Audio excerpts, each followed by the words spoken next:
off-duty officer shooting a bank robber, so tap in. Much for joining us once again for 9 on Your Side. The off-duty officer who may have saved a life during a bank robbery says he was given a surprising message. Now, he shot a man accused of trying to hold up a Colerain Township bank. 9 on Your Side's Tom McKee is live with more. Tom? Well, on May 22nd, Carl Rauschenberger came here to this Key Bank branch on Springdale Road to do some personal banking. Well, he got caught up in the middle of two men trying to rob the place, but his police training quickly kicked into action. The Mount St. Joseph University officer got involved in a gun battle, chased the pair away, but then reportedly was called out by Key Bank. Newly released video shows it all. Would-be robber Malcolm Jones lets cohort Nelson Jones into Key Bank, but he doesn't know that Mount St. Joseph police officer Carl Rauschenberger is right behind him with his gun out. As Malcolm Jones waves his gun into the air and parades through the lobby, the officer takes a tactical position. He orders Malcolm to the ground, but Jones draws a weapon and engages the officer in a battle.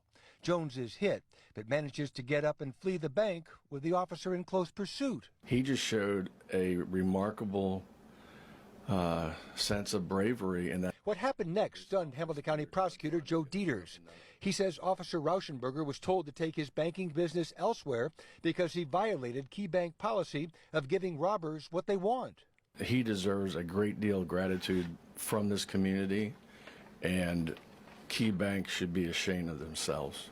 Dieters wondered aloud what would have happened if the officer had not been there. We've had multiple robberies where the clerk is laid on the floor or teller is laid on the floor and is executed.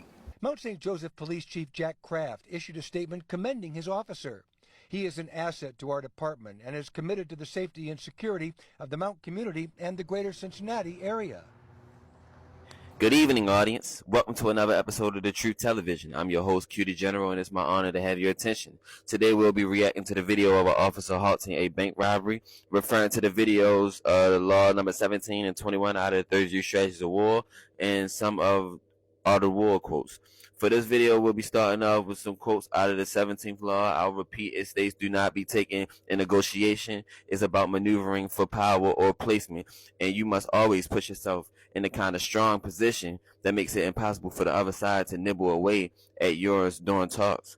My interpretation for when it said by being taken is, I guess, to lose grip with reality and your reasoning side, you know, and to worry so much on being morally right and being fair. When speaking on power, fairness isn't an essential for maximizing your efforts in a certain outcome or situation. Next, the text state that you must put yourself in a kind of strong position. Position can mean two different things depending on which way it is used. But if it's physical/combat, that's putting yourself in every position that's superior to the enemy, such as finances, physical strength, mental strength, maneuvering, tactical abilities, specialized knowledge of your weapons, and also knowing the enemy and yourself, weaknesses and strengths.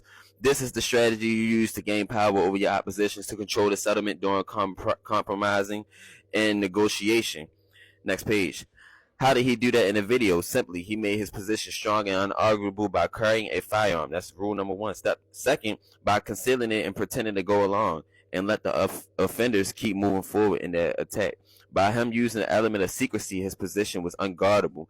Next, it states in the text, before and during negotiation, you must keep advancing and creating pressure. The officer did this by following through once he brandished his weapon that's moving forward. Then he created pressure by being willing to attempt to gain control by discharging his weapon. It also continued by stating, compelling the other side to settle on your terms. How do we do that? The officer compelled the defendant by being tough and uncompromising. He accomplished it by showing bravery and not being uncooperative with the defendants. Quote number 1 from chapter 22nd and the 33 Strategies of War states, by demonstrating strength and resolve and maintaining pressure, you cover up your weakness and gain footholds that let you manufacture leverage for yourself. Clearly in the video, the officer maintained pressure by remaining active in the gunfight and diffusing the situation with force and dismantling the enemies one by one. Last text from the chapter 21 states, in a world where there are more and more warriors, you must be willing to wield a sword, even if you're a shopkeeper at heart. What we witnessed was a counterattack, and honestly, it wouldn't have been possible if it wasn't for the one word, and that's deception.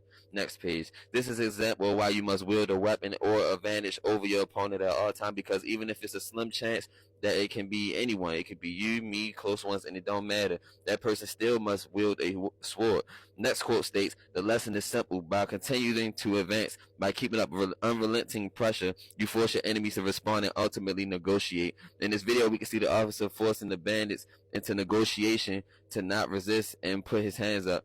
This is a channel where all you'll get is the truth, while all the other channels tell you lies. So all I ask is for a like and subscribe. This is your host, Q the General, and I hope you learned something new you could take and apply into the real world. Until we meet again, peace, fellas.